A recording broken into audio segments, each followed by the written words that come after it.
Bueno, buenos días de nuevo. Retomamos de nuevo este último tramo de este curso en el Museo Thyssen con la conferencia del profesor titular del Departamento de Historia del Arte de la Universidad Complutense de Madrid, Iñaki Estella Noriega, que nos va a hablar. Vamos a pegar un salto hacia la modernidad para hablar de artistas que piensan ciudades. Iñaki, como digo, es profesor titular del Departamento de Historia del Arte. Hizo una tesis pionera sobre Fluxus. Ha dedicado todas sus investigaciones o sus estudios a los últimos años del siglo XX. Y hay una monografía en especial que voy a pedir que… Sobre George Machunas. Sobre George Machunas, que si queréis, cuando yo sé que siempre además os gusta tener material, lo estamos diciendo al finalizar las conferencias, que si queréis luego ampliar esta información y esta interesante reflexión que nos va a dejar el profesor Estella, os invito a retomar. Bueno, muchas gracias por estar con nosotros esta mañana y le doy la palabra sin más dilación. Gracias, Iñaki.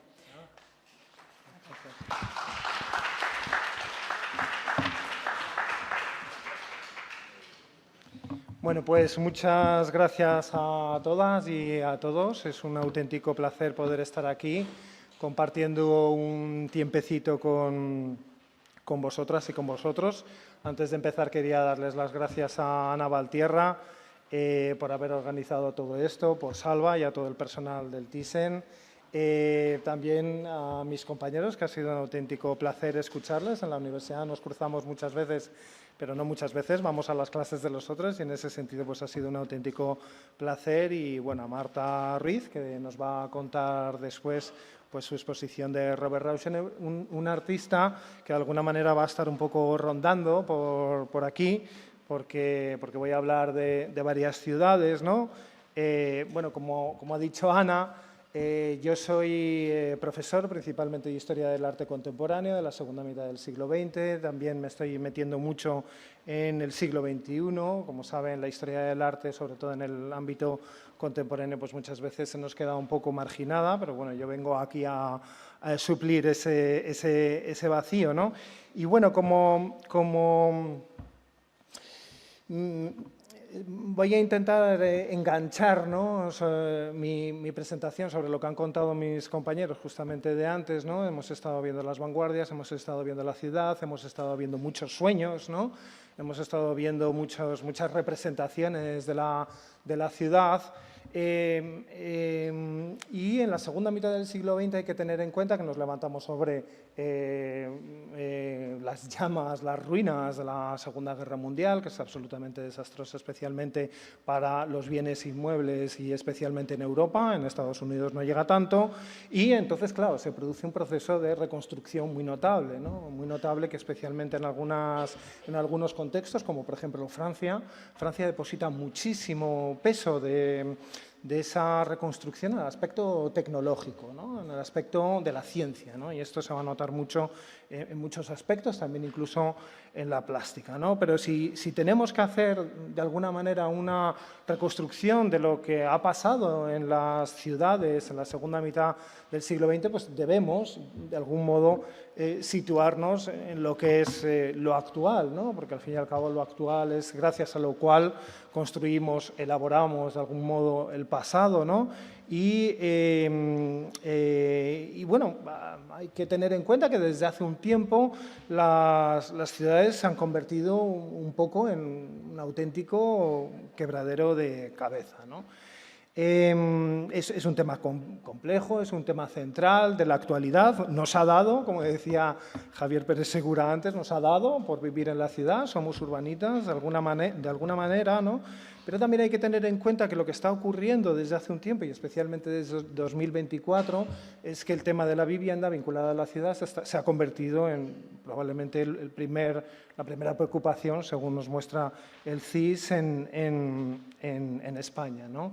En el caso particularmente de España, además nos encontramos con una situación geográfica un tanto particular, porque hay ciudades con una densidad de población brutal y luego, por otro lado, nos encontramos con grandes zonas muy vastas con una densidad de población, pues en algunos casos muy reducida, ¿no? Es lo que se llama directamente la España vacía. Y esto es algo que no ocurre únicamente en España, ¿no? Portugal, no sé si han podido tener la oportunidad de ver cómo en los últimos años han organizado incluso manifestaciones, especialmente en Lisboa y en Oporto, ¿no?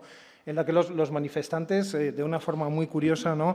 Llevaban incluso hasta maquetas de casas en la cabeza e incluso habían construido como una especie de viviendas portables, casi como si fuera una especie de paso de Semana Santa para llevar como atrecho a estas manifestaciones.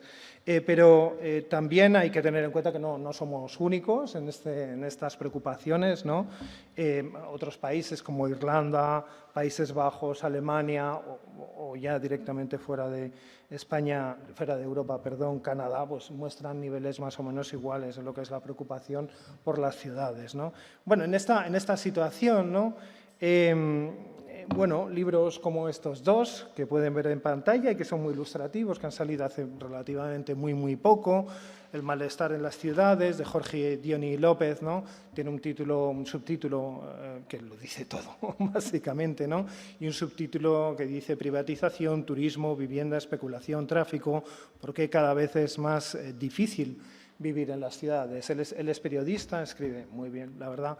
Y bueno, este libro, de alguna manera, combinado con el que tienen a la derecha, Antes todo esto era ciudad, de Pedro Bravo, salido hace muy poquito, ¿no? Pero yo creo que los dos dan un poco el tono bueno, un poco la situación en la que nos encontramos en las ciudades. Hay otros, podría haber traído otras referencias bibliográficas, hay algunos urbanistas que están empezando a pensar en el Madrid de los 20 millones de habitantes, en el Madrid DF, que se llama. En fin, la situación de alguna manera es una situación en la que, bueno, como se puede ver directamente por estos libros, pues aquellas intuiciones, aquellas experiencias, ¿no? Bueno, pues son libros que lo dicen directamente y ya desde el título, ¿no?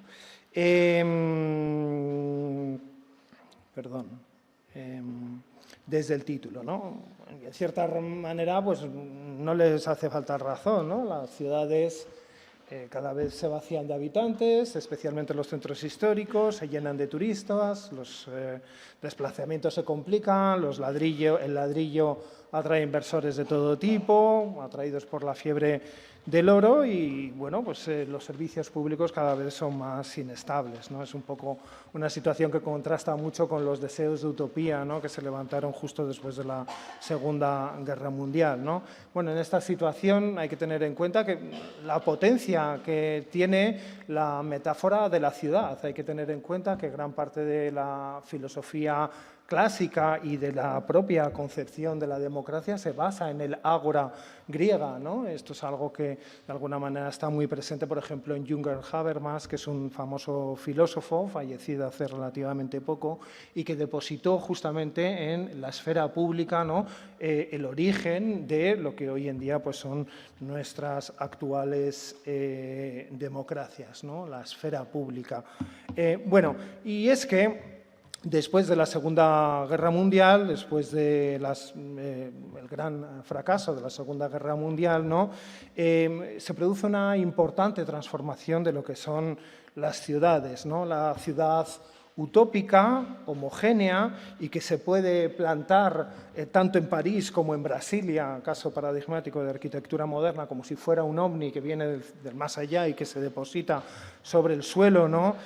Pues es algo que progresivamente se apaga y seguramente sabrán que fue Charles Jenks, un crítico de la arquitectura, quien localizó el final de la arquitectura moderna pues el día preciso, en 1972, en el que el complejo de viviendas sociales del Pruitt-Igoe en Missouri pues fueron voladas por los aires, como pueden ver por esta imagen de una película que les aconsejo que vean, Koyaanisqatsi, que es interesante, es un documental, no tiene ni una sola palabra, solo tiene música de Philip Glass y es verdaderamente interesante, ¿no? Entonces, de alguna manera podemos pensar que todos esos sueños de la modernidad, y Ana decía que soy muy moderno, pero verdaderamente yo soy un hijo de la posmodernidad, puro y duro, vamos, a mí me enseñaron a leer a Frederick Jameson antes que a Gombrich, ¿no? Pero bueno, es como es uno, ¿no? Al fin y al cabo, ¿no? Bueno, en el caso, y volviendo un poco a esta imagen, es bastante interesante tener en cuenta que su arquitecto, Minoru Yamasaki, es el arquitecto también, o uno de los arquitectos también participantes de las Torres Gemelas, con lo cual, de alguna manera, pues esto hace que las demoliciones pues, sean algo bastante terrorífico, incluso en este caso, como algo que anticipa lo que luego ocurrió el 11S, ¿no? Así que no es extraño, ¿no?, como estamos viendo, que la ciudad sea un problema, lo es para los periodistas, lo es para la opinión pública, lo es para los filósofos y también lo es, lógicamente, para los artistas contemporáneos, ¿no? Yo os he traído esta otra imagen de un artista que ya no es tan joven desde el punto de vista biológico, pero que sí que es joven desde el punto de vista de la historia del arte, Jordi Colomé. Es un artista que trabaja principalmente en España, que se caracteriza por hacer este tipo de fotografías, performance, vídeos, ¿no?, en los que las grandes arquitecturas, ¿no?, se convierten de alguna manera en maquetas, en estandartes, en un elemento portante, ¿no?, por decirlo de alguna manera, como se ve en este ruedo que fue construido por Sáenz de Oiza en la M30, un edificio bastante conocido, seguro que todos hemos pasado por ahí en alguna que otra ocasión, ¿no?, y que fue un proyecto importante porque fue un proyecto sobre todo de realojamiento de personas, de familias que vivían en el poblado chabolista del Pozo del Huevo, que era un poblado tradicional de muchos años, ¿no?, que estaba principalmente en la zona de Vallecas, ¿no?, lo cual, bueno, de alguna manera es bastante interesante. Como vemos un poco, todas las preocupaciones urbanas, ¿no?, lo han invadido un poquito todo, ¿no? Y bueno, intentando encontrar un origen de esta globalización, por decirlo de alguna forma, del problema urbano, ¿no?, pues me puedo retraer a este sociólogo, filósofo francés, que en 1970 publicó este libro, La revolución urbana, ¿no? Un título particular, especialmente publicado después de 1968, en el que varias ciudades, entre ellas, lógicamente, París, pues son escenario de revoluciones, ¿no? Pero el sentido que le da al término revoluciones, de alguna manera, un poquito diferente, ¿no?, porque él verdaderamente, que además participó de alguna manera, estuvo más o menos en los alrededores de los manifestantes jóvenes, ¿no?, en el mayo del 68, ¿no?, pues él justamente escribe este libro un poco al albur y a la ruina de lo que fue aquella revolución, ¿no? Y él básicamente lo que dice es que la revolución urbana implica la idea de que de alguna manera las ciudades se han convertido en epicentros, ¿no?, de donde la gente vive, ¿no? Él llega a pronosticar de alguna manera que en un futuro, y este futuro se convierte en 2005, ¿no?, todo el mundo vivirá, la mayor parte de la población vivirá en ciudades y no en entornos rurales, ¿no?, que esto es algo que ya ha sucedido. Lefebvre escribe muchísimos libros, unos 60, es una auténtica barbaridad, debía de estar todo el día escribiendo y además es muy interesante y os recomiendo que lo leáis porque cuando uno le lee va siguiendo de alguna manera su propio planteamiento y su propio pensamiento. Escribe sobre la vida rural, nació en los Pirineos franceses, escribió sobre la sociología de la vida cotidiana, que es un tema bastante interesante, incluso funda la sociología de la vida cotidiana e incluso participó en un proyecto sobre la arquitectura turística de Benidorm, también en los años 70, algo que él entendió como una arquitectura del placer, ¿no? Pero, sin embargo, su repercusión, la repercusión que tuvo Lefebvre es una repercusión más bien del siglo XXI. En su época no fue muy tenido en cuenta. Sí que lo fue, sin embargo, en el reducido grupo de artistas jóvenes, ¿no?, que estaban activos en la Europa occidental de aquel momento. Así que, de alguna manera, Lefebvre es habitual escuchar su nombre cuando se habla de grupos artísticos como Cobra, como la Bauhaus imaginista, como la Internacional situacionista. Todos estos eran artistas, grupos de artistas colectivos, ¿no?, que tenían ambiciones en muchos casos políticas, como podéis ver, y que de alguna manera encontraban en la ciudad el replanteamiento de muchas de sus reivindicaciones, ¿no?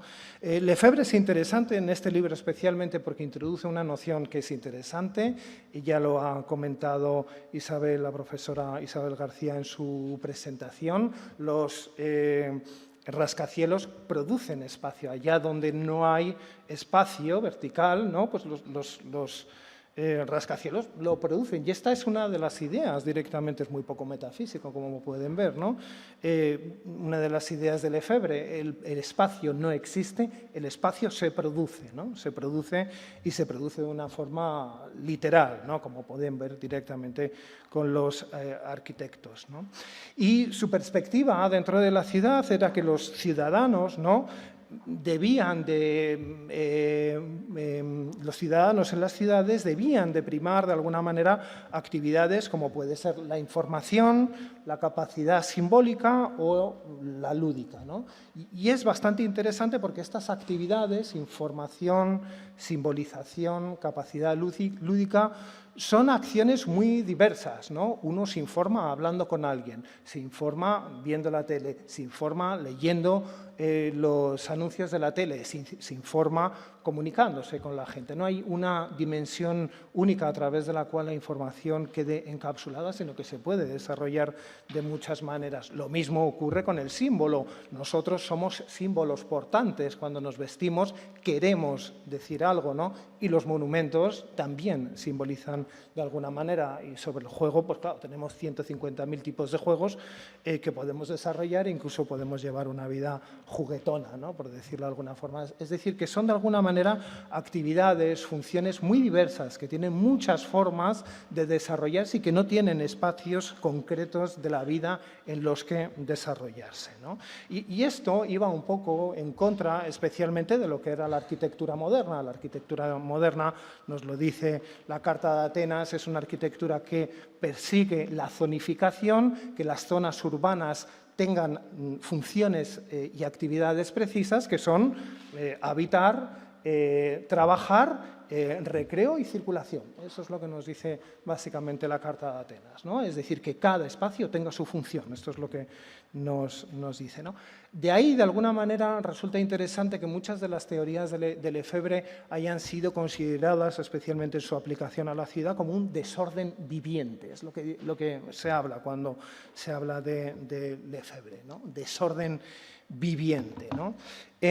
Bueno, como ven, las ideas de Lefebvre, ya él mismo lo vio en un momento determinado, no iban un poco en la dirección que él iba buscando, de bueno, pues esas actividades simbólicas, lúdicas, etcétera, etcétera, sino directamente la producción de espacio iba en una dirección muy concreta. Esto ya a nosotros no nos sorprende, pero verdaderamente él, escribiendo desde 1970, pues se atreve a augurar cómo habrá un momento, él lo dice así en abstracto, habrá un momento en el que todo intercambio económico sea intercambio de espacio, ¿no? Así que, de alguna manera, es bastante interesante. Y, bueno, un poco cómo piensan los artistas en estas condiciones, la ciudad, ¿no? Y, bueno, se me ocurre empezar bien cerca con un cuadro que tienen, pues según salen por la puerta, suben una planta y están en la sala 50, ¿no? En este cuadro de Lucio Fontana. Lucio Fontana era un artista argentino nacido en Rosario, pero que se le suele vincular con una corriente artística que se denomina el espacialismo, ¿no? De hecho, él escribió varios manifiestos sobre el espacialismo, ¿no? En este museo, como digo, se encuentra este cuadro, como ven, muy bello, al mismo tiempo también bastante aterrador. Venecia era toda de oro, ¿no? Como pueden ver, se trata de una materia pastosa y verdaderamente les recomiendo que vayan a ver este cuadro a la sala porque las proyecciones están muy bien porque se traen de alguna manera la obra a la sala, pero es mucho mejor verlas en la sala porque verdaderamente es ahí donde se ve muy claramente las relaciones entre el espacio, el espectador, etcétera, etcétera. Como ven directamente, un material pastoso, pintado de oro por encima, con unas señales concéntricas circulares, ¿no? Y un gran tajo en el centro, ¿no? Que, bueno, como ven, es un acto de agresión que crea, por decirlo de alguna manera, el espacio dentro del cuadro mediante este acto de agresión que verdaderamente rompe con la unidad compositiva del espacio, ¿no? Esto forma parte de la práctica habitual de Fontana y me estaba acordando cómo Javier Persegura hablaba del neón. Fontana trabajó muchísimo el neón, muchísimo, verdaderamente muchísimo el neón, creando espacios con este tipo de luz, ¿no? Pero sobre todo lo que le caracteriza es estos tajos, estos tagli, ¿no? Y estos buchi, ¿no? Eran agujeros que él realizaba con un punzón sobre la tela del cuadro que verdaderamente, lo que perseguían era abrir la superficie del cuadro a una dimensión espacial, ¿no? Lo cual es algo bastante interesante porque esto forma parte un poco del zeitgeist, ¿no? Del espíritu del momento, al menos en la tradición occidental, el intento por superar el cuadro, ¿no? Vemos muchísimas cantidades de artistas que intentan salirse del cuadro y esta es la forma que encontró Fontana, especialmente con la idea de incorporar el espacio, ¿no? Incorporar aquello que no es específicamente propio del cuadro. Los cuadros son planos, son bidimensionales y mediante este tajo, en efecto, se abre, ¿no? Porque verdaderamente lo que le interesaba a Fontana era el diálogo con otras artes, ¿no? Especialmente con la escultura, ¿no? Pero también en muchos de sus manifiestos habla de ciudades, ¿no? Por ejemplo, habla de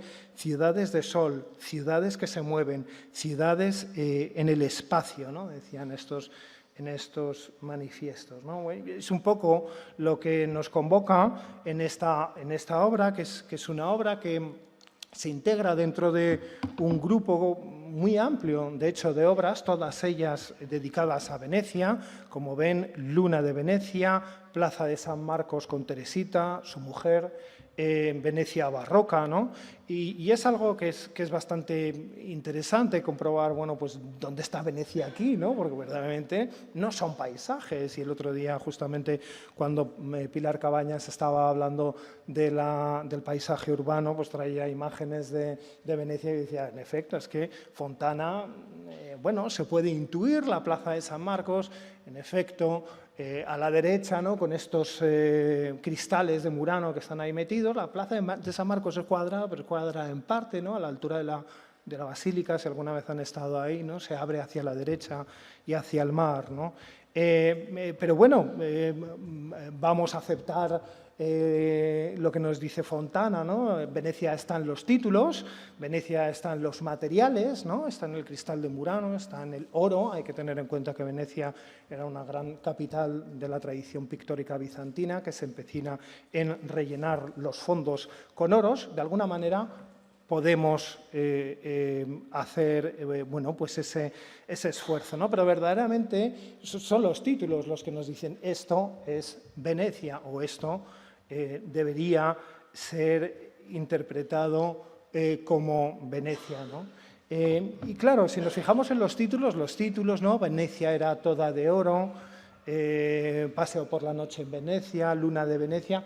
De alguna manera son títulos que son bastante interesantes porque parecen cumplir con la expectativa de lo que uno espera cuando va a ir a Venecia. En efecto, va a haber lujo, en efecto, va a haber muchos souvenirs de cristal de Murano, en efecto, quien en una noche no se va a sentir especialmente enamorado de su mujer, ¿no? Claro, todo esto que es muy romántico, ¿no? Lógicamente, pero también es el romanticismo popularizado, que uno se puede encontrar directamente en las postales, ¿no? Y de hecho los títulos parecen ser un poco de títulos de postal, ¿no? Y esto es algo que les recomiendo también que consulten la hoja de sala que ha elaborado Carolina del Olmo, porque es muy interesante e incide también un poco en estos aspectos, porque hablar de Venecia es hablar del turismo, de la historia del turismo, desde el Grand Tour hasta la actualidad, en el que los grandes cruceros no se permiten que vayan a Venecia y, de hecho,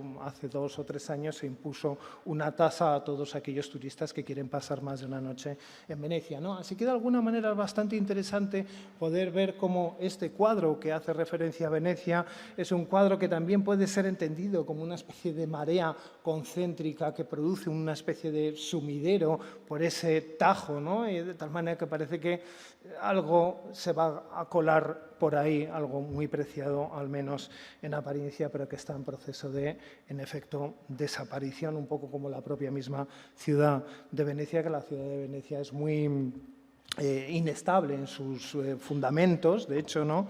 Y si no están bien hechos, pues los edificios directamente son tragados por la tierra, ¿no? No fue muy bien recibido Fontana cuando hizo su exposición en Nueva York.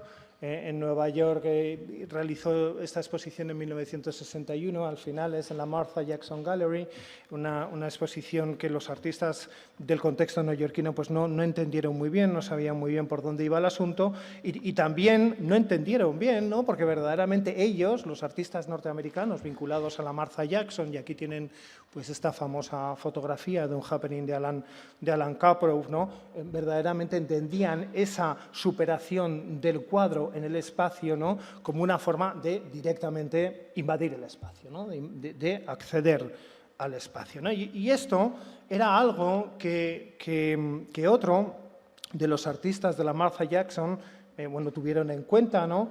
Como fue el caso directamente de Claes Oldenburg, ¿no? Claes Oldenburg es un artista que surge más o menos en este contexto, que está vinculado a la Martha Jackson, pero que salta de alguna manera a la escena artística con esta exposición que curiosamente se llama The Street, la calle, ¿no? Que es una exposición que realiza en una galería que está en el Village neoyorquino, en pleno downtown, cerca de Times Square, una zona muy característica, también a día de hoy muy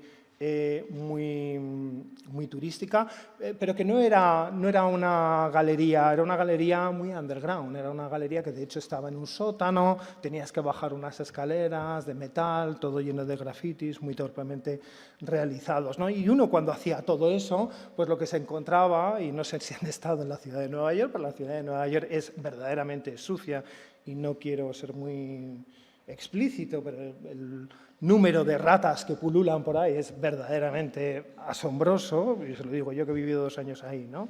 Pero bueno, se encontraba un poco esto en las salas, ¿no? Que eran unas salas en las que en efecto parecía que la basura de las calles de Nueva York había penetrado precisamente en la galería, y muchas veces cuando yo veo estas fotografías, que son lo que han quedado de esa exposición, pues en muchas ocasiones digo, madre mía, cómo debía de oler esta galería, porque verdaderamente era basura, y de hecho esto nos lo corrobora el propio Oldenburg, que dice, no, es que eran street stuff, es decir, cosas de la calle, ¿no? Son cartones principalmente quemados, modificados, alterados, cosidos, ¿no?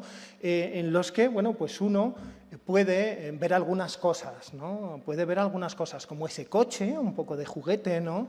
Puede verse también arriba, en la imagen de la izquierda, arriba a la derecha, Ray, ¿no? Ray puede ser un nombre, pero si conocemos un poquitito la obra de Oldenburg, sabemos que se refiere a Ray Gun, es un nombre que él utilizó en muchísimas ocasiones, literalmente significa pistola de rayos, ¿no? Pistola de rayos, ¿no? Y de hecho le tuvo tanto cariño a este término que hizo un museo de pistola de rayos que consistía en cualquier objetito que encontraba por la calle, por mínimo que fuera, que tuviera cierto parecido con la figura de la pistola, ¿no? Esto es algo que fue basura nuevamente, ¿no? Pero, como digo, ¿no? Vemos algunas cosas, ¿no? También vemos palabras, ¿no? Por ejemplo, en el perfil de la derecha de ese personaje vemos en el pelo escrito varias cosas, ¿no? Vemos tell, vemos well, no sabemos muy bien qué significa, son palabras entrecortadas, ¿no?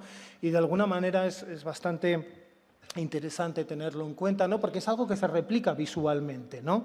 Así, por ejemplo, este personaje que vemos ahí a la derecha, ¿no? Con una nariz y un gran labio, bueno, ¿es una escultura o es un producto de una anamorfosis caprichosa, ¿no? Esto que también vemos aquí, bueno, se ve el coche, ¿no? Pero este personajillo que vemos ahí, ¿es un jirón de papel o es un personaje cogiendo una pistola, ¿no? Como vemos, algo bastante curioso. Esta escuadra que se encuentra en la imagen de la derecha tirada, que parece una basura, ¿es una escuadra, un resto de madera que ha quedado por ahí, o es una pistola, ¿no? Entonces esto, bueno, pues esto último sí que lo podemos adivinar, porque dentro de esta exposición Oldenburg hizo una famosa performance, Snapshots of the City, que es como flashes de la ciudad, ¿no? En el que, bueno, aparecía de esta guisa cogiendo en efecto este objeto y utilizando como una pistola, ¿no? Y es que Ray Gun, que es como se llamaba este objetito, si lo leemos al revés, ofrece la expresión New York, es decir, una especie como de New York muy modificado, muy en plan slang, ¿no? Y de hecho es bastante interesante pensar que Oldenburg pretendió resignificar, rebautizar a la propia ciudad de Nueva York como New York, ¿no? Como Reagan, ¿no? Lo cual es algo que es bastante curioso, ¿no? La exposición también es interesante porque se produce en 1960 y el entorno en el que se está produciendo es un entorno muy sometido a muchas presiones urbanísticas, ¿no? De hecho, Robert Moses, que era un funcionario de la ciudad, quería arrasar con toda esta zona, convertirla en una zona de autopistas, ¿no? Y de alguna manera pues eliminar todo lo que había ahí de ciudad y de calle, ¿no? Finalmente, en 1961, pues estos proyectos ya se paran gracias a la presión de los vecinos, que no solamente consiguen no solamente consiguen parar con estos proyectos, sino que llegan a conseguir que se detenga la circulación de coches, ¿no? que hasta este momento pues pasaban por la plaza, ¿no? Jane Jacob, que es una urbanista de este contexto, que estuvo muy involucrada en este proceso urbanístico, habla de cómo las calles son el órgano más vital de la ciudad. Y gracias a ella sabemos que el debate que se estaba estableciendo en el downtown neoyorquino en este momento tomaba, por decirlo de alguna manera, a la calle como el modelo, como el epicentro de sus reclamaciones, ¿no? Que era algo, lógicamente, que estaba presente en la exposición de Oldenburg cuando la tituló precisamente en un interior La calle, ¿no? Bueno, como saben, en la pugna por el arte moderno entre Nueva York y París es algo está muy presente, ¿no? Vamos a saltar ahora a París, ¿no? Y vamos a saltar de la mano de un artista de origen húngaro que se llama Nicolas Schoeffer, que tienen ahí pues varias de las obras que hace, ¿no? Schoeffer era muy amigo y de hecho colaboró muy intensamente con otro artista cuya obra está presente en este museo, Vasarely. Tienen su Feni en la Sala J, ¿no? Y como ven, son artistas, ¿no?, que son abstractos, en efecto, pero sin embargo contradicen una de las características fundamentales de la abstracción, que es que son ilusionistas. Hay ilusión, y esto es algo que se ve perfectamente en Vasarely. Hay superficie, hay profundidad, no obstante, sigue siendo abstracto, ¿no?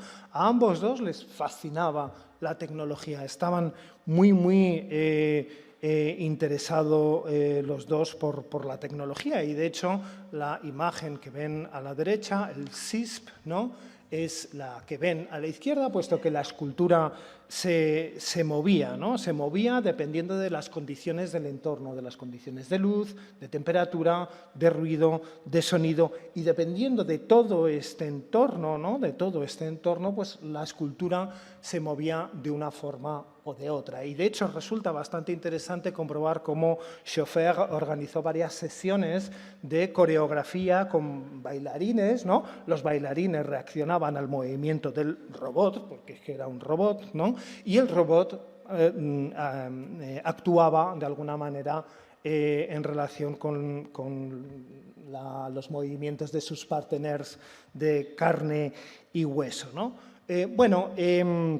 Schoeffer era un fascinado por la tecnología, ¿no? Y por las aplicaciones sociales de la tecnología, y si hablamos de tecnología aplicada a la sociedad, en los años 50-60 en Francia, estamos hablando de tecnocracia, que es algo que en España entendemos de otra forma diferente, pero que en Francia tuvo un desarrollo muy, muy notable, ¿no? De hecho, muchos de los teóricos de la tecnocracia en Francia hablan de la nación automática o de las fábricas completamente mecanizadas sin hombres, ¿no? Esto es algo que Schoeffer llevó a su extremo máximo con estos modelos que representaban una intervención en un barrio nuevo de París, La Défense, que él veía de esta manera, ¿no? Él veía pues con esta torre justo en el centro, ¿no? Que lo controlaría básicamente todo, con sus luces, con su movimiento, con su sonido. Tenía pensado una ambientación sonora de un músico contemporáneo electroacústico que se llama Pierre Henry, y que les recomiendo que lo consulten porque es atronador en algunas ocasiones, ¿no? Y la idea que de alguna manera se depositaba en esta torre, como podéis ver, de 347 metros, llena de luces, de movimiento, etcétera, etcétera, etcétera, era que a través de un cerebro electrónico colocado en la base, pues este tuviera conexiones con toda la ciudad, ¿no? Con conexiones a través de micrófonos, células fotoeléctricas, termómetros, medidores de temperatura, etcétera, etcétera, y ello lo que les permitiría es leer al cerebro electrónico la ciudad y regularla con la intención de que el tráfico fuera muchísimo más fluido, ¿no? Así que de alguna manera esta tour lumino-cibernétique, que deciría el bueno de Nicolas Schoeffer, ¿no? Pudiera controlar los flujos de circulación en la ciudad, ¿no? Lógicamente esto es bastante interesante, ¿no? Pero sobre todo hay que tener en cuenta que esto convierte a la obra, ¿no? Y a la ciudad en una especie de laboratorio, ¿no? Porque al fin y al cabo, si puedes controlar la ciudad de este modo, ¿no? Puedes hacer que el flujo de coches vaya más rápido por la mañana o más lento por la tarde, implica controlar el ambiente, y el ambiente al fin y al cabo, como vemos que estamos aquí tan agradable y nos pone la musiquita entre conferencia y conferencia, ¿no? Determina el temperamento, ¿no? Esto es algo que estos artistas lo veían muy bien, ¿no? Las imágenes de esta ville cybernétique, de esta ciudad cibernética, son muy curiosas, ¿no? Grandes avenidas, edificios modernos, realizados de cristal, cúbicos, etcétera, etcétera, etcétera, ¿no? Y sí que es verdad, en la anterior imagen pues prácticamente no se veían personajes en la ciudad, no había habitantes, no había ciudadanos. En este dibujo de la izquierda ya ni siquiera existe, ¿no? Es decir, que es de alguna manera interesante comprobar cómo su planteamiento de la ciudad era un planteamiento que de alguna manera forzaba a los ciudadanos fuera de la propia ciudad, ¿no? Controlados por esta gran máquina, ¿no? Que si estamos dormidos por la mañana nos mete pues un poco de prisa, y si estamos por la tarde cansados, pues nos va tranquilizando, ¿no? Hoy en día las torres de Schoeffer, como la que tienen a la derecha, que fue una de las que pudo construir en Lieja, ¿no? Tienen el aspecto de cierta tecnología punta, pero del pasado, ¿no? De hecho, es ilustrativa esta torre que se construyó en 1961, como veis en ese contraste entre la arquitectura antigua y la arquitectura contemporánea mecanizada, ¿no? Y en 1970 acumula tantos errores el cerebro electrónico que debe desconectarse, y está desconectado durante la friolera de 40 y tantos años hasta que finalmente en 2016 se vuelve a poner en actividad.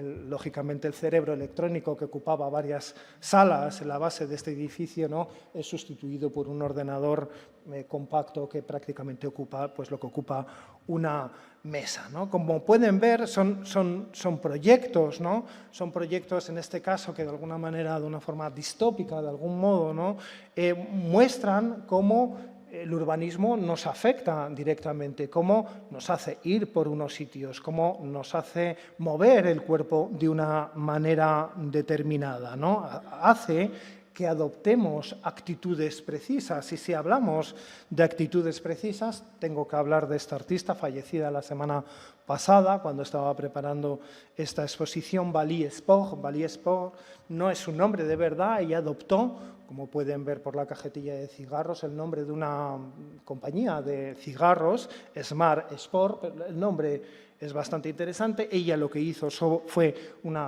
adoptar este nombre como una forma de superar la herencia familiar, la herencia paternal. Se hereda el nombre del padre y no de la madre, ¿no? Es una artista que desarrolla su trabajo en el contexto austríaco y hizo varias performances que fueron muy llamativas en ese contexto. Por ejemplo, sacó a su compañero Peter Weibel como si se tratara de una mascota, de un perro, enseñó su sexo en la entrada, en el propio cine, ¿no?, para demostrar cómo el cine potencia el deseo sexual, ¿no? Y bueno, también hizo estas otras obras, ¿no?, ¿no?, que son obras, ¿no?, que de alguna manera cumplen con el deseo feminista, y ella es una artista feminista sin lugar a dudas, ¿no?, de conquistar la calle, ¿no?, como se decía en aquel momento, ¿no? Así, en una esquina, bueno, pues se determina esa posición, se ocupa esa otra posición con una flexión invertida. Esta curva de la acera le permite hacer este gesto, como pueden ver, con expresión un poco de tensión.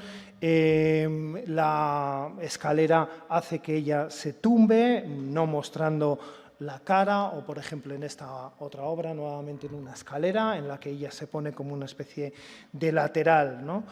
O por ejemplo también en esta otra, en la que rodea la base de una escultura neoclásica, ¿no?, lo cual es algo que es bastante interesante, porque verdaderamente con estas imágenes, con estas fotografías, algunas de las cuales retoca con colores a posteriori, ¿no?, pues lo que está haciendo Valie Sport es un uso inapropiado, un uso disfuncional, un uso del espacio urbano que no se corresponde con lo que de alguna manera exige ese mismo espacio urbano. Y hay que decir también que lo hace en una ciudad como Viena, en donde Adolf Loos hace su famosa conferencia Ornamento y Delito, que es una conferencia esencial dentro de lo que es el funcionalismo arquitectónico. Bueno, en Valie Sport también hay una crítica subrepticia sobre una figura que es esencial en la construcción de las ciudades modernas,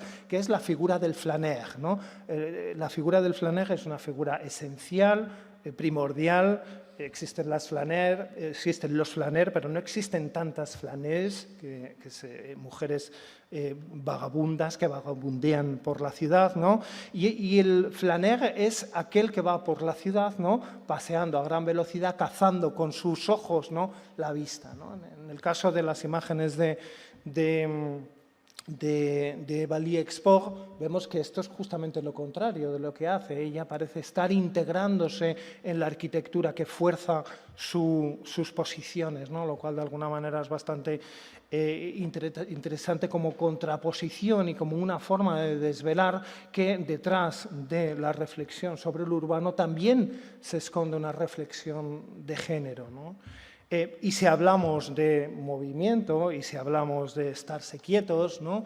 Pues no podemos dejar de tratar la obra de Constant. Constant era un artista neerlandés, holandés, de los años 50, formó parte de un grupo de artistas que se llamaba Cobra. Cobra es el acrónimo de Copenhague, Bruselas y Ámsterdam, porque todos los artistas de ese colectivo venían de estas ciudades. Pero también es interesante que cogieran el nombre de cobra, ¿no? Un animal que si nos pica, pues podemos tener bastantes problemas, ¿no? Estuvo vinculado también con otros movimientos como la Internacional Situacionista y sobre todo lo interesante de Constant es que hizo esta ciudad utópica del futuro, la nueva Babilonia, que sobre todo, y como todas las utopías, se quedaron solamente en el papel, a través de collage, a través de maquetas, a través de esculturas, ¿no? En las que uno lo que podía ver era esto, ¿no? Bueno, algunos de los dibujos que organizó, como veis, espacios que no tienen que ver con la linealidad de Schoeffer, sino que tienen que ver con otra cosa completamente diferente, con el recoveco, con el juego, y es que de hecho es bastante interesante tener en cuenta que el juego juega, valga la redundancia, un papel esencial dentro de lo que es la teoría de Constant, ¿no? La nueva Babilonia de Constant se basa en varios principios. El primero de ellos es que la tecnología ha avanzado tantísimo que ya no hace falta trabajar. Todo lo hacen las máquinas. Está completamente mecanizado. Esto que hoy vemos con un poco de miedo, en aquel momento se veía como una auténtica oportunidad. ¿Por qué? Porque si las máquinas hacen todo el trabajo, eso significa que nosotros no tenemos que trabajar. Estamos liberados del tiempo de trabajo y todo el tiempo es tiempo de ocio, ¿no? Esa es la primera prerrogativa de la nueva Babilonia. No hay distinción entre tiempo de trabajo y tiempo de ocio, ¿no? Todo el rato es tiempo de ocio, ¿no? Y claro, lógicamente, como trabajamos en lugares, porque tenemos que ir a oficinas, bueno, de vez en cuando al menos, ¿no? Pues esta liberación del tiempo implica que estemos liberados en esa supuesta nueva Babilonia del espacio. El espacio, de alguna manera, está liberado y eso lo que nos permite es no estar vinculado a un espacio en concreto y caminar ad eternum por esta nueva Babilonia. Esta nueva Babilonia que, como pueden ver en muchas de estas imágenes, es como una especie de patchwork, ¿no? De verdaderamente composición de arquitecturas mediante restos de otra arquitectura. A Constant le fascinaba la cultura del flamenco y la cultura romaní, ¿no? Y de hecho muchas de estas arquitecturas tienen aspecto, ¿no? de tiendas temporales, ¿no? También es verdad que Constant en su nueva Babilonia perseguía también la intervención del espectador.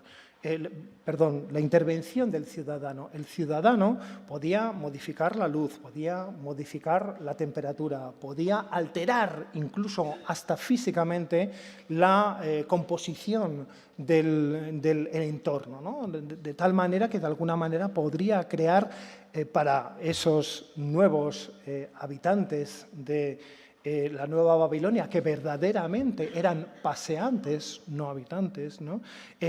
Situaciones de sorpresa, ¿no? Que era básicamente lo que él creía, ¿no? Así que, bueno, aquí os he traído varias imágenes. En las imágenes, en los cuadros que hace Constant sobre la nueva Babilonia, aparecen estos nuevos babilonios, ¿no? Aquí te lo tienen en la derecha, ¿no? Con estos personajes que parece que están jugando como una especie de escondite, ¿no? Con estos espacios que no se sabe muy bien qué son. Es bastante interesante, no sé si lo pueden ver, hay una cierta referencia a Matisse, lo cual no me parece que sea en absoluto gratuita. Matisse es el artista de Le Joie de Vivre, de la alegría de vivir, y en efecto eso es lo que perseguiría la nueva Babilonia. Y a la izquierda les he puesto también para que vean un poco esa dimensión lúdica que tienen estos artistas, un cuadro de otro artista que estuvo vinculado a Constant y a ese grupo del que he hablado antes, que se llama Cobra, que es Karel Appel. También les recomiendo que vayan a visitarla, está un poquito más avanzado el Lucho Fontana, del que he hablado antes, ¿no? Para que vean un poco esa dimensión lúdica, esa dimensión de juego, ¿no? Que se ve un poco en la apariencia, un poco de dibujo de niño pequeño, pero que no lo es en absoluto de sus cuadros, ¿no? Y ha sido una sorpresa para mí ver que este cuadro está en una sala del museo que está dedicada exactamente al Homo Ludens, ¿no? Y el Homo Ludens es un término iniciado por un libro de Johan Huizinga, ¿no? Espero que se pronuncie así o algo semejante, ¿no? Que se titula literalmente Homo Ludens, ¿no? Y básicamente de lo que parte Huizinga en este libro es de que el ser humano, Homo sapiens, no es sapiens de verdad, no es conocedor, sino que verdaderamente es un ser creado para el juego, ¿no? Eso es lo que dice, ¿no? El Homo Ludens. Esto es lo que literalmente adopta Constant, ¿no? Constant, como buen holandés, trabajó muchísimo con las cartografías, él hacía esta especie de collage, ¿no? Que eran ciudades que se levantaban sobre esos pilares que pueden ver a la derecha, ¿no? Y que de alguna manera duplicarían el terreno posible de habitar por el ser humano a lo largo de toda la tierra, ¿no? Y entonces el ser humano, el nuevo babilonio, el nuevo caminante, verdaderamente lo que haría sería caminar, encontrarse con el juego, con lo espontáneo, con lo lúdico, finalmente. Y vamos, algunas de sus esculturas son bastante interesantes porque tienen, y fíjense en la parte de arriba a la izquierda, ¿no? Tienen cierta semejanza a un amusement park, ¿no? A un parque de atracciones, casi a una montaña rusa, ¿no? Que es algo que directamente perseguía con estas esculturas que, como pueden ver, tienen emplean muchos materiales novedosos, plexiglas, metales, etcétera, etcétera, etcétera. Hay una confianza en la tecnología, lógicamente, pero es una confianza liberadora, ¿no? No es como en el caso de Chauffeur, que era más bien constreñidora, ¿no? O controladora, ¿no? Pero está claro, como pueden ver, que Constant era un artista que tenía ambiciones revolucionarias, había participado, como les estoy comentando, con un grupo que se llama la Internacional Situacionista. Tan radicales eran ellos que dejaron de hacer arte para hacer solamente la revolución. En fin, no fue el caso de Constant, pero claro, en muchas ocasiones nos debemos de preguntar, como pueden ver aquí, son varios de los mapas, ¿no? Que de alguna manera formarían como una especie de retícula por encima del globo terráqueo por el cual uno podría pasear eternamente, ¿no? Y como les digo, ¿no? Si estamos hablando de la revolución, las mujeres de los años 60 y 70 se empezaron a plantear, pues bueno, en efecto la revolución está muy bien, pero ¿qué hacemos el día después de la revolución? Y esto es básicamente lo que se planteó Mierle Laderman Ukeles, ¿no?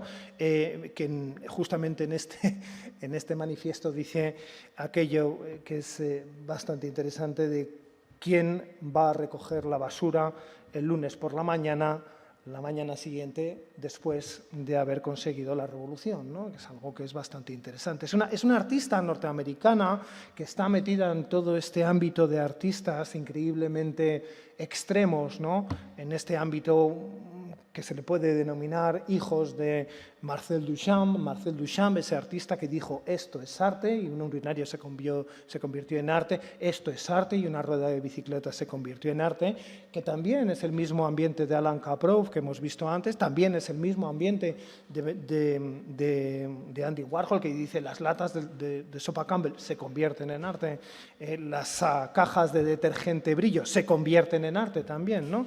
Y bueno, ella en un momento determinado tuvo un hijo y dijo que los cuidados de este niño al que quería con toda su alma, como era lógico, ¿no? Pues le estaban impidiendo desarrollar arte, ¿no? Y que en ese momento, en el que verdaderamente pues, ella dice que lo sufre mucho, ¿no? Bueno, pues ¿dónde estaba Marcel Duchamp y dónde estaban todos estos artistas? Que no le valían de nada, ¿no? Excepto en un momento determinado en el que se dio cuenta de que le valían para declarar esos mismos cuidados como obra de arte. hizo, para declarar los cuidados como obra de arte, hizo lo que hacen los artistas siempre, que es hacer un manifiesto. Esto es lo que ella hizo en 1969, el manifiesto del mantenimiento, en el que pueden ver arriba a la izquierda, entre comillas, care, cuidados, ¿no? Care, cuidados. Y, bueno, en ese manifiesto habla en muchas ocasiones de, bueno, lo que implican los cuidados y lo que implican en muchas ocasiones, ¿no?, mantener cuidados al mismo tiempo que uno mantiene una carrera tan rara y extraña como es la carrera artística, ¿no? Ella dice: limpia tu mesa, los platos, el suelo, lava la ropa, límpiate los pies, cambia los pañales, acaba tu informe para el trabajo, corrige el texto, etcétera, etcétera, etcétera, etcétera, etcétera, ¿no? Son, como se puede ver, ¿no?, preocupaciones que en muchas ocasiones no están incluidas dentro de las grandes preocupaciones que tenían los artistas o que tenían los urbanistas en aquel momento, pero que, sin embargo, son importantes, ¿no? Ella lo que hace es literalmente introducirse en el museo y limpiarlo.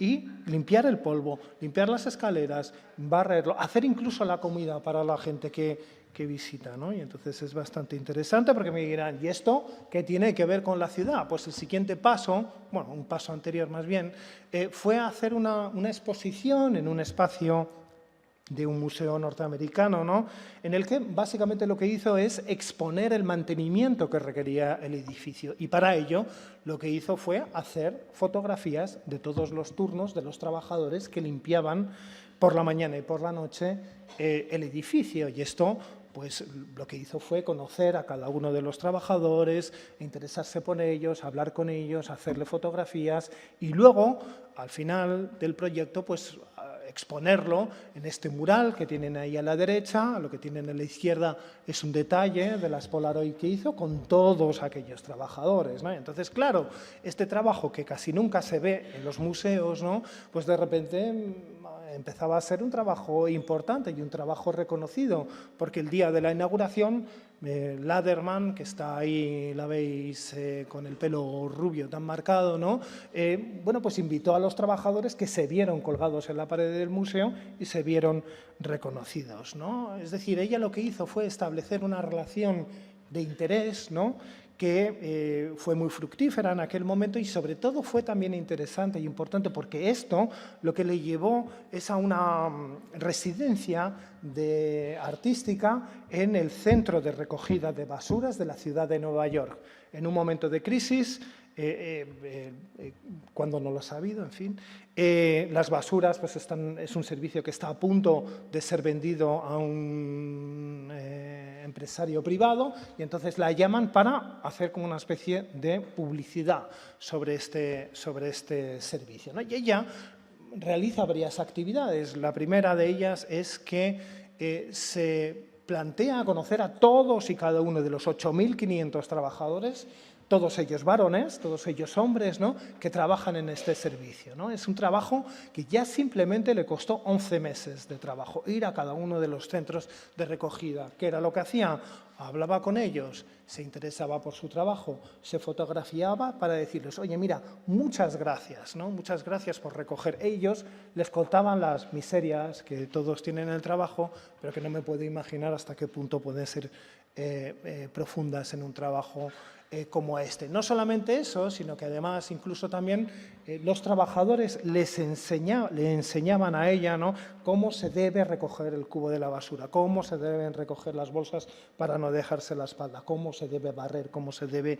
Y con ello es bastante interesante, sobre todo un poco reflexionando sobre esta obra, porque verdaderamente lo que ella estaba descubriendo era la infraestructura de las ciudades, ¿no? Como ella dice muy bien al principio, qué es lo que ocurre el lunes por la mañana, el día después de la Revolución, ¿no? Y bueno, ya voy terminando porque ya me quedan poquitos minutos. Aquí vemos a Laderman con sus compañeros, como se puede ver, ¿no?, en un descanso, ¿no?, de su trabajo, ¿no? Pero bueno, como los profesores somos un poco así, ya lo han dicho mis compañeros de mesa, ¿no?, y siempre tiramos el anzuelo para ver si alguien se interesa sobre este asunto un poquitito más, ¿no?, pues me atrevo a recomendarles que investiguen sobre otros artistas y otras artistas, como por ejemplo puede ser Martha Rosler, una artista que empezó resignificando los utensilios de la cocina de una forma muy violenta para luego hacer un proyecto fundamental dentro de lo que es el arte contemporáneo internacional, que es If You Live Here, que tenéis ahí a la derecha, que era un proyecto expositivo sobre una zona del barrio de Nueva York, ¿no?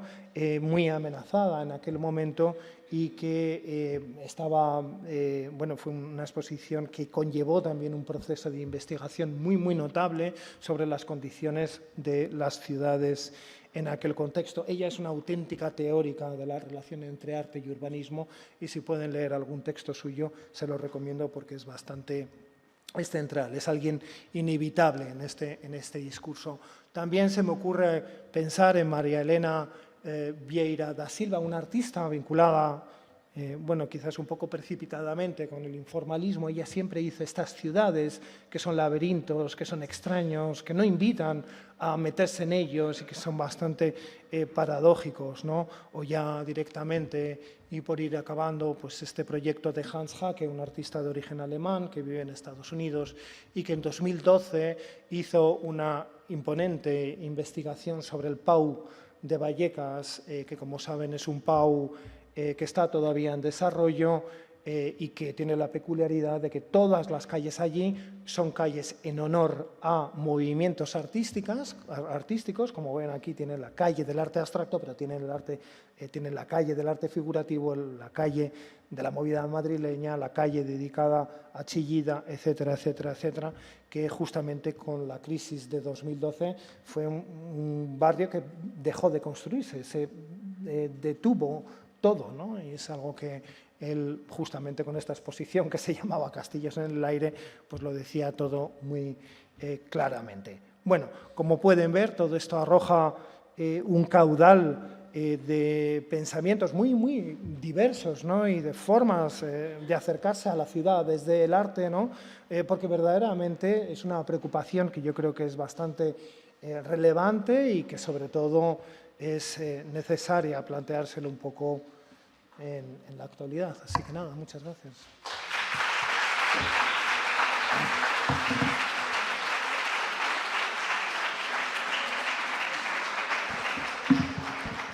Bueno, muchas gracias al profesor Estella Noriega por este recorrido por la más rabiosa modernidad y nuestra actualidad, que os habrá sido muy familiar a muchas y a muchos. No sé si brevemente, porque vamos justitos de tiempo, ¿alguien quiere plantear alguna pregunta, alguna reflexión? Allí, por favor, Salva, en medio. Sí. ¿Esta es tuya? No, esta es mía. Muchas gracias. Nada. Una pregunta muy rápida. ¿Por qué no tenemos el valor de fundar nuevas ciudades como hacían los romanos o los griegos? Bueno, en primer lugar, ¿en dónde? ¿En dónde? Donde no haya especulación inmobiliaria. Tenéis en la universidad arquitectos, ingenieros. Cuidado que crear un germen. Los chavales salen de la universidad diciendo, muy bien, estoy formado, pero no tengo casa. Ya. ¿Qué ocurre con las nuevas ciudades? ¿Por qué no se nos ocurre? Bueno, en primer lugar, o sea, en Europa el suelo... Haciendo esta investigación me topé con... Perdón, en la España vaciada. Sí. Haciendo esta investigación me topé con un dato que yo creo que es bastante interesante. La población de la ciudad, no la comunidad, de la ciudad de Madrid es de 3.200.000-300.000 habitantes, más o menos, a día de hoy.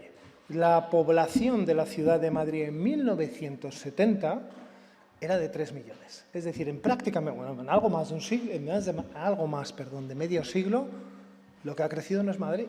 Lo que ha crecido es la periferia. En 1970 Alcorcón, Getafe, etcétera, etcétera, existía de una manera muy limitada. Hoy son poblaciones que tienen una potencia brutal. Entonces, un poco yendo a ver, porque nos hemos topado en muchas ocasiones con muchas utopías, y el ejemplo de Chauffeur me viene muy al hilo, ¿no? Con muchas utopías que han acabado siendo distopías. Entonces, no sé yo, siendo conscientes de que hay que retomar y reformular el término utopía, porque al fin y al cabo es lo que guía lo que nos permite pensar en un mañana, en un proyecto de mañana, ¿no? Creo que nos hemos encontrado con muchas ocasiones con todas estas iniciativas que han devenido un poco distópicas al final, ¿no? Entonces, bueno, habría que plantear eso. La gente, los artistas se están yendo fuera de Madrid. Hay un conjunto de galerías en Carabanchel, pero hay muchos artistas que ya están empezando a trabajar. Hay un movimiento ruralista dentro de lo que es la creación artística contemporánea, en efecto.